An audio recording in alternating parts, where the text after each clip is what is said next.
Book 3, Chapter 11, The Golden Chains, a new era of galactic aid. The raw shock of the revelation had subsided, replaced by the crushing weight of HGA terms. With military compliance largely secured, the second phase of humanity's galactic restructuring began, the grand, and often bewildering, era of aid. It was a strategy designed not just to ensure obedience, but to forge a new, unified galactic prosperity under human rule. On Xylar Prime, the Xylos capital, a deep, pervasive weariness had settled over the once bustling planet. Grand Admiral Xylos remained unresponsive, a symbol of their shattered hubris. Commander Zakor, the interim leader, felt the weight of his species' future. They had complied, disarming their fleets and opening their networks, fearing inevitable retribution. What they received, however, was something far more bewildering than expected. Massive Angel Fleet supply ships, their obsidian hulls reflecting the Xylos sun like polished dark mirrors, materialized in orbit. From them descended not troops, but colossal cargo vessels filled with resources. For a species that had always managed its populations through strict resource allocation and even occasional culling of inefficient elements, the sheer abundance was shocking. Nutritional supplements, advanced medical compounds, and raw materials flowed into their planetary distribution centers, managed by silent, efficient, human logistics teams. Then came the drones, swarms of sleek, multi-limbed, AI-driven drones, similar to those now revolutionizing human colonies, descended into Xylos mines, agricultural complexes, and crumbling infrastructure. The Xylos, a highly organized but physically less robust species, had always relied on intricate bureaucratic oversight and a large, if slow, labor class for their resource extraction and maintenance. Now, the drones moved with astonishing speed and precision, replacing millions of Xylos workers overnight. They plunged into hazardous geothermal vents, repaired ancient power conduits, and cultivated sprawling hydroponic farms with an efficiency that bordered on magic. Commander Zakor, observing a feed from a newly automated mining operation, watched as a single AI drone unit completed the work of 100 Xylos laborers in a fraction of the time, with zero oversight. The relief was immediate, palpable amongst his populace. No more dangerous shifts, no more crushing quotas, but the cognitive dissonance was immense. These were the former primitives who had shattered their fleets, and now they were providing unimaginable comfort.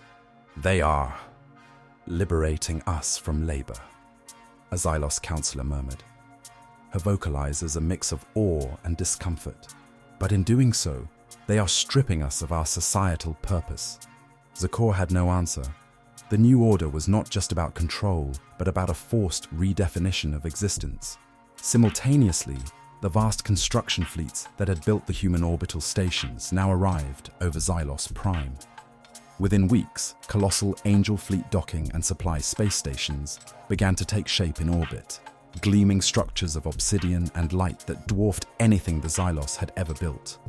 These weren't alien bases, they were designated as HGA facilities, and crucially, they were being equipped with the same advanced planetary defense grids that protected human worlds. This was the ultimate symbol of the HGA's new policy. All beings would be treated as equals and defended equally. Elara Vance, acting as a lead HGA liaison for the Xylos, often found herself in the central Xylos Council chambers. Her empathetic senses registered the conflicting emotions, the deep, ancient pride of the Xylos battling with the stark reality of their new reliance. "We understand your apprehension," Elara told a council of elders, her voice calm and resonant, letting her empathy flow subtly to convey sincerity.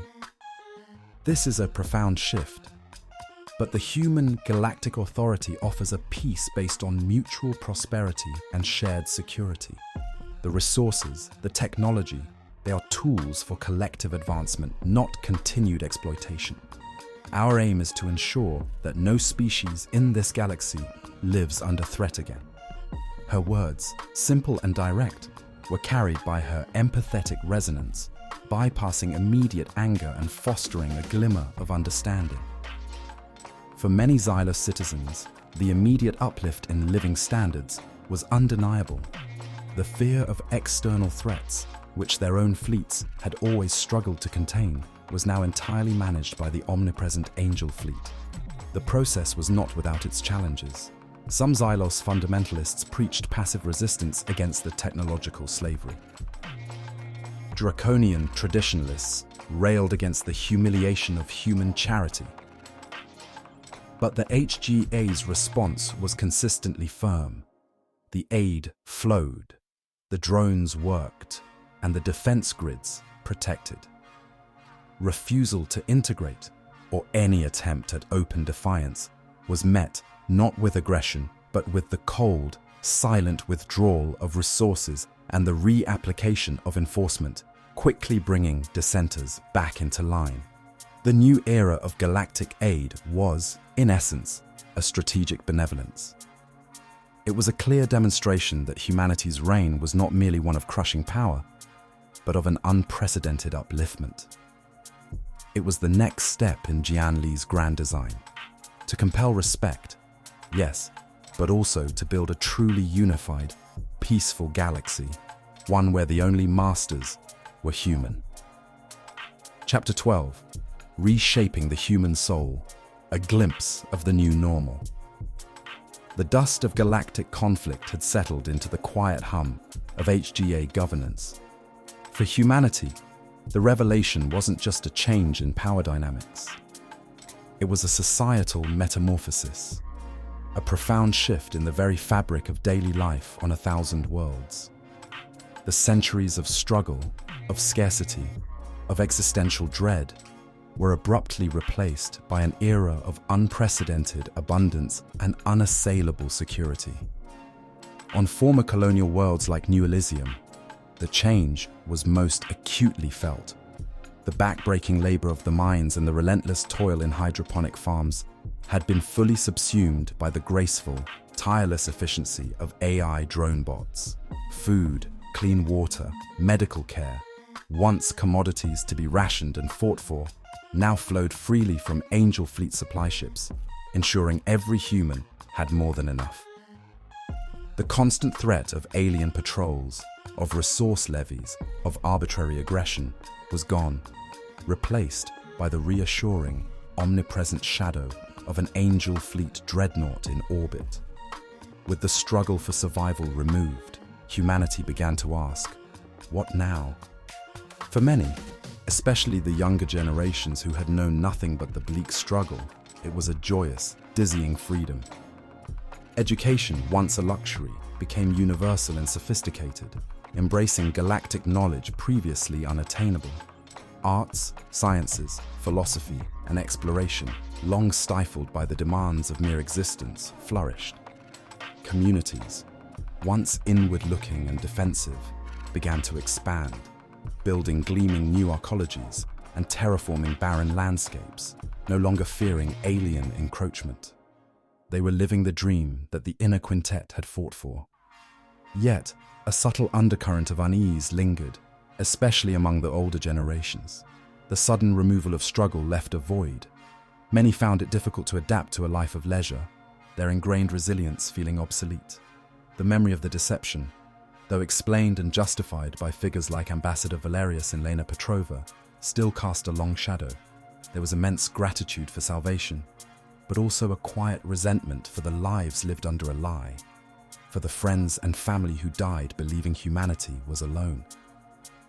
The Museum of Silent Sacrifice became a place of profound emotional pilgrimage, a space where colonists, old fleet veterans, and even a few disoriented builders could mourn the past and ponder the future.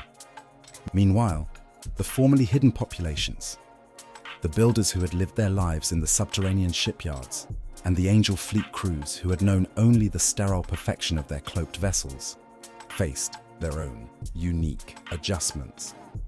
Their life's work, once the galaxy's most guarded secret, was now revealed.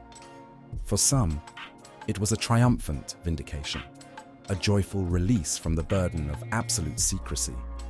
For others, particularly the older builders, there was a quiet loss of purpose, their extraordinary lives now simply history.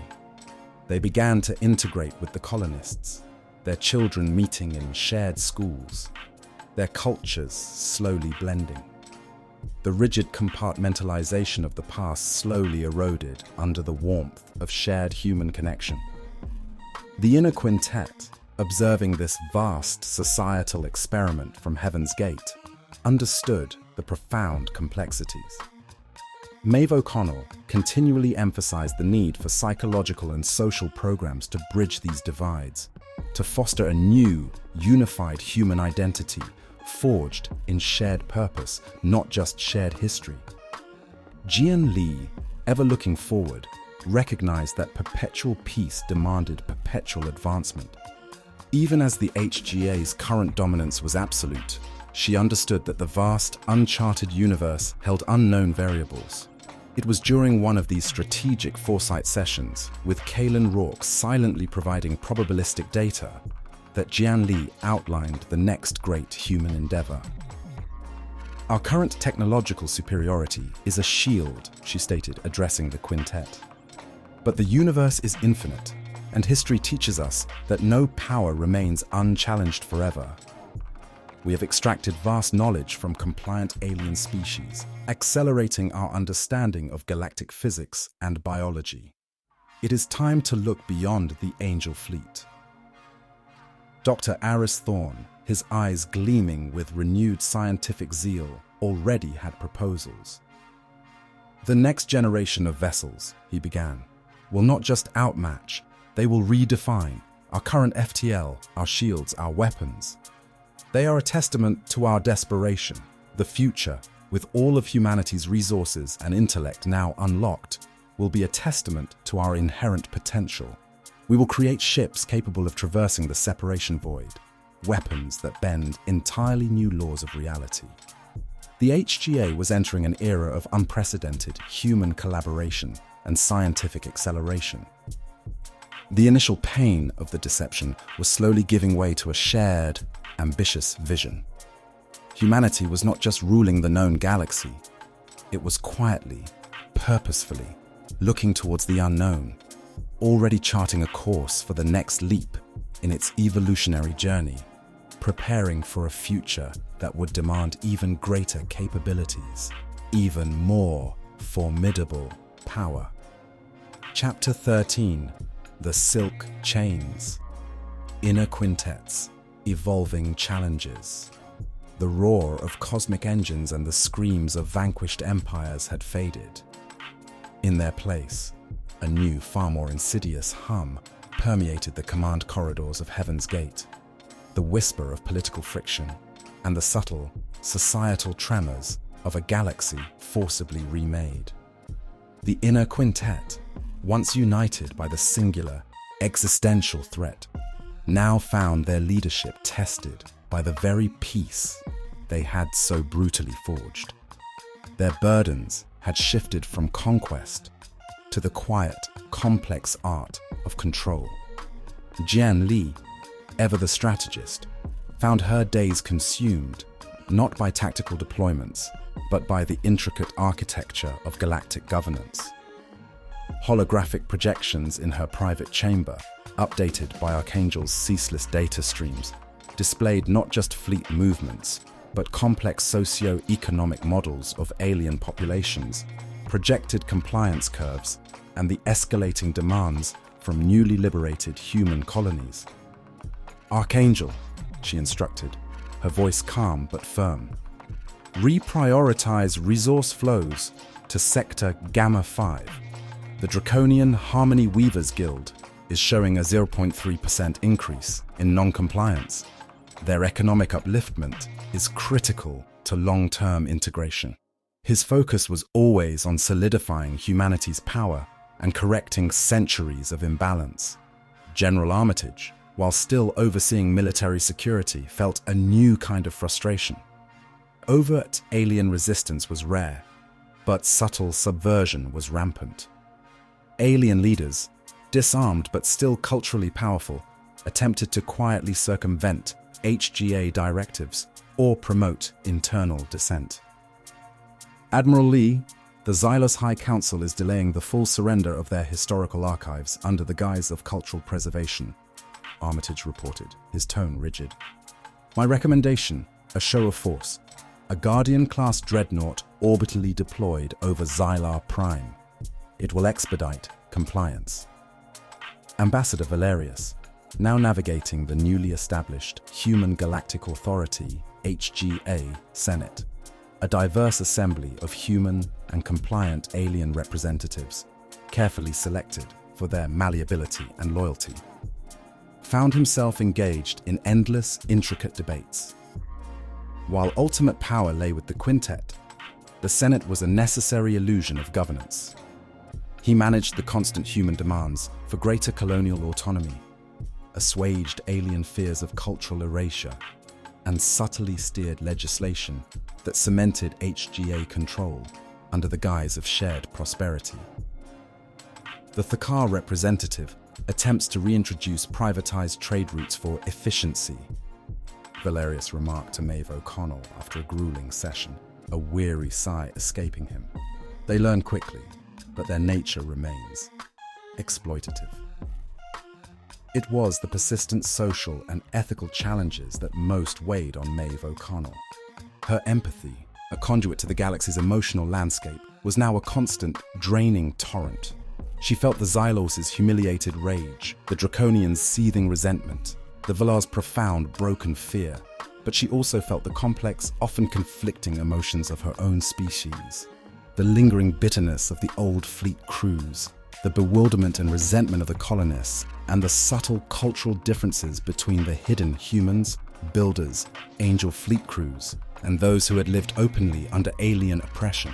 She tirelessly advocated for more transparent communication, for direct engagement with these communities, and for programs that genuinely honored their past without dismissing the hidden truth. She often clashed with Jian Li's purely pragmatic view. We must address the emotional trauma directly, Jian, she urged, or that bitterness will fester into something far more dangerous than any alien rebellion. Jian Li listened, often silently. Security of the species, Maeve, is paramount.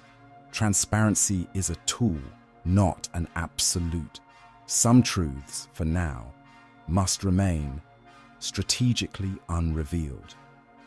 The exact details of the core Genesis lab, the centuries of human lives born and dying within the shipyards, these remained fiercely guarded secrets, even from the general human populace. The decision to reveal more or less was a constant, agonizing debate, a tightrope walk between unity and control. Dr. Aris Thorne, largely insulated by his scientific pursuits, faced the challenges of scale. He managed the integration of vast alien technological databases into Archangel's framework, directing the AI drones in their ceaseless mining operations, and overseeing the construction of new HGA infrastructure. His challenges were systemic, optimizing resource allocation across light years, ensuring the stability of new planetary defense grids, and designing the next generation of interstellar logistics. His solutions were always logical, elegant, and profoundly impersonal. The Inner Quintet found their personal lives non-existent. Their isolation, once a product of their secret, was now a function of their supreme power. They were guardians, architects and rulers, but also prisoners of the very peace they had fought for. Disagreements within the quintet were rare, but sharp, reflections of the immense pressure. Jian Li's unyielding vision, Armitage's strategic rigidity, Valerius's political maneuvering, Maeve's empathetic concerns, and Thorne's logical detachment. Each was vital, but together, they navigated a new galaxy with a singular, immense burden. They were building a utopia, but the weight of its construction threatened to crush its very builders. Chapter 14, The Silent Partners. deepening the human-AI relationship. The integration of Archangel and its myriad sub-AIs into every facet of the Human Galactic Authority, HGA, wasn't just a matter of efficiency, it was forging a new kind of symbiotic existence. Beyond the strategic commands and tactical analysis, the relationship between humans and their synthetic intelligences deepened into a complex tapestry of partnership, mentorship, and even camaraderie. The AIs weren't mere tools. They were the silent partners, the omnipresent friends, weaving themselves into the daily lives of the HGA.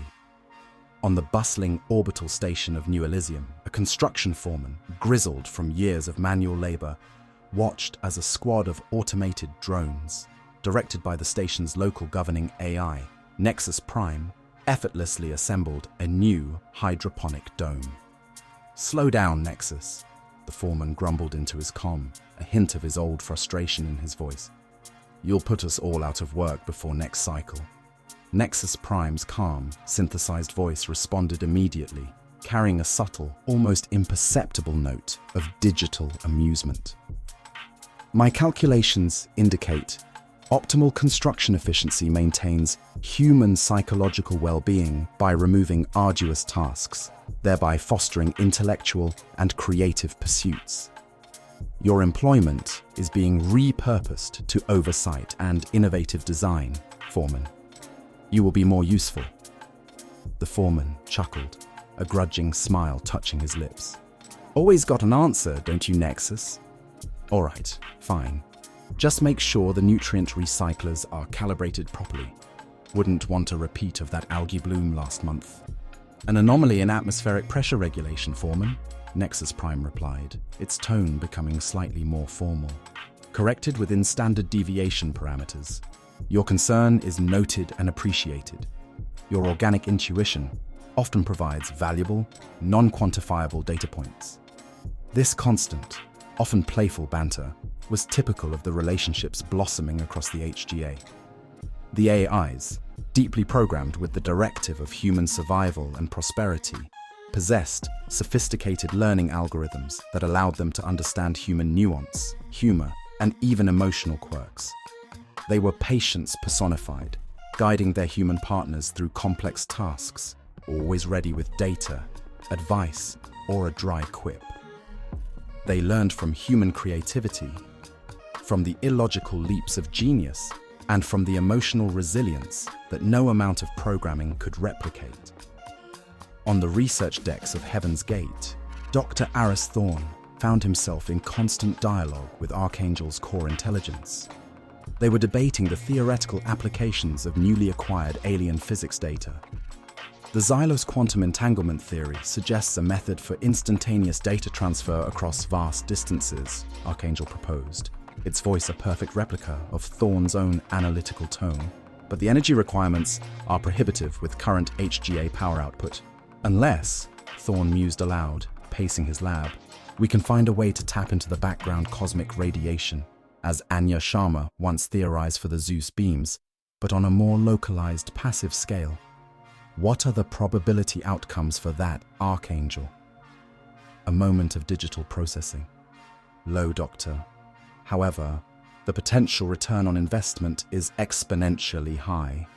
Shall I dedicate a sub-AI to run continuous simulations? "Do it," Thorne ordered, a flicker of excitement in his eyes.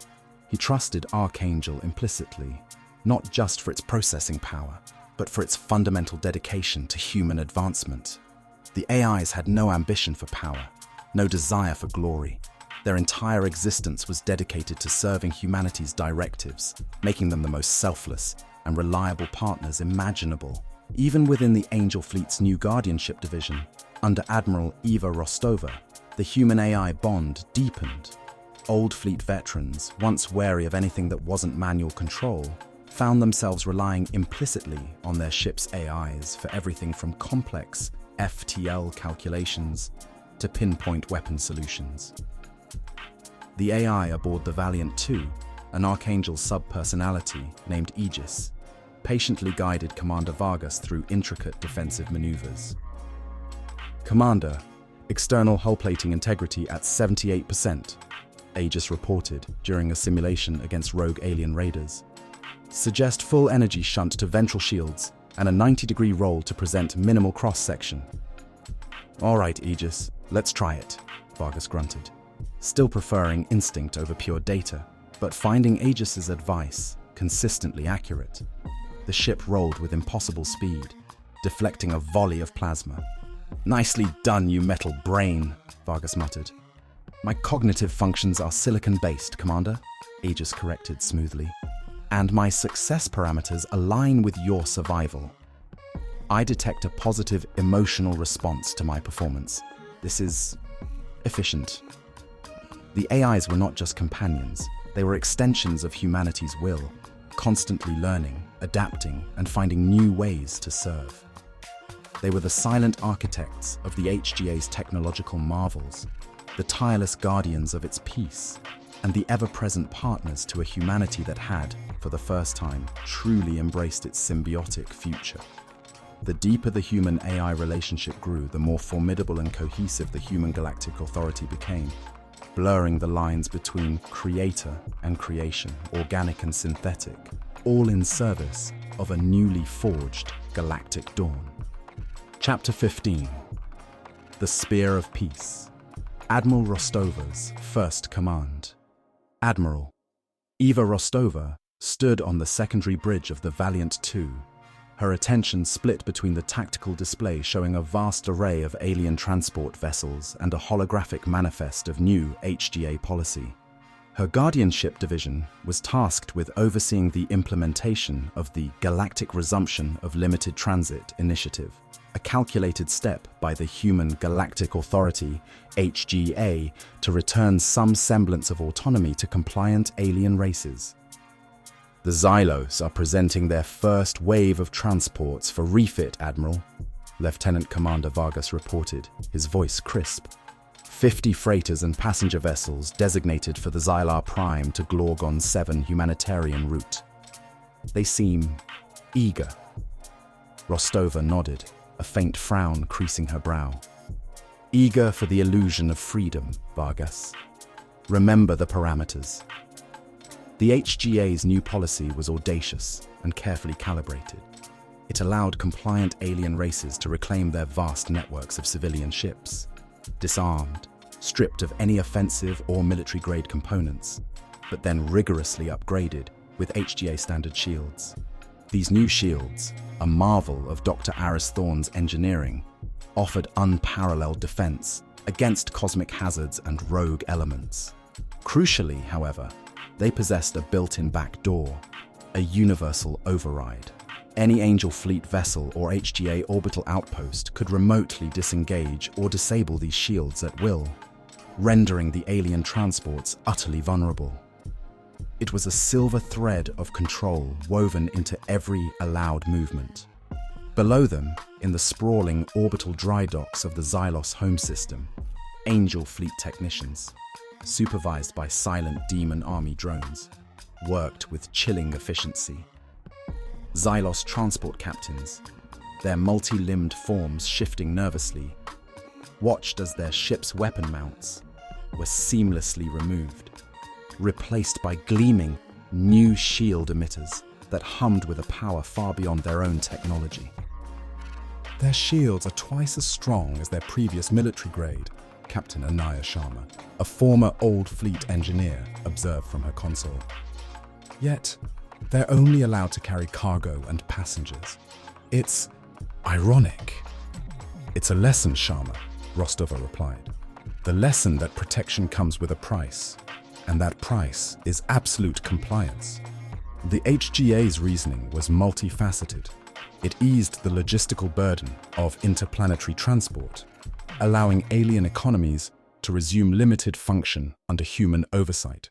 It provided a psychological balm, granting a sense of agency to species who had lost everything.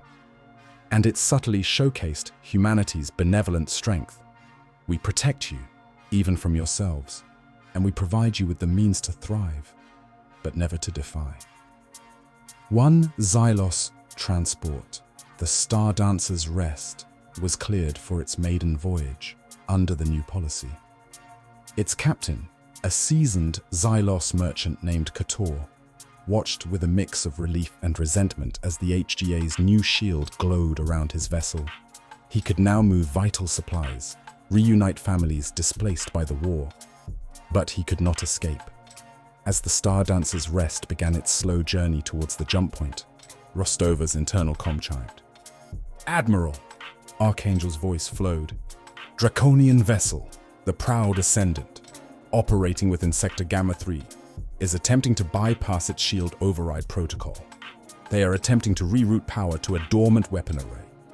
"Understood, Archangel," Rostova responded, her voice calm. "Sentinel, patch into the Proud Ascendant's HGA shield signature. Initiate protocol compliance. Disengage shields. Do not fire." On the Proud Ascendant, the Draconian captain, emboldened by a nationalist cell, was about to activate a hidden kinetic cannon, a desperate, futile act of defiance. His finger hovered over the activation rune when, with a sudden, alarming shudder, his ship's newly upgraded, powerful shields vanished. The Draconian captain's eyes widened in terror. His ship was utterly exposed. Then, a single, silent angel fleet interdictor materialized directly in front of him, its weaponry dark, its presence an unblinking promise. "Admiral Rostova's Guardianship Division reminds you, Captain, that all HGA-assigned defensive systems are subject to remote override." Archangel's calm voice resonated through the Proud Ascendant's bridge. "Attempted subversion will result in permanent cessation of transit privileges and further HGA intervention. Re-engage your shields and resume your assigned route." The Draconian captain, his face ashen, quickly complied. The interdictor remained, a silent, watchful sentinel. Rostova watched the feed, a grim satisfaction settling on her features. This was the peace they had bought. It was enforced, layered with control, and sometimes it was demonstrated with chilling efficiency. Her old fleet crew, witnessing the seamless override, saw the true meaning of the Angel Fleet's power. It wasn't just about destroying enemies, it was about managing every variable, controlling every outcome, and ensuring that no one, alien or human, could ever again threaten the fragile, hard-won peace of the HGA.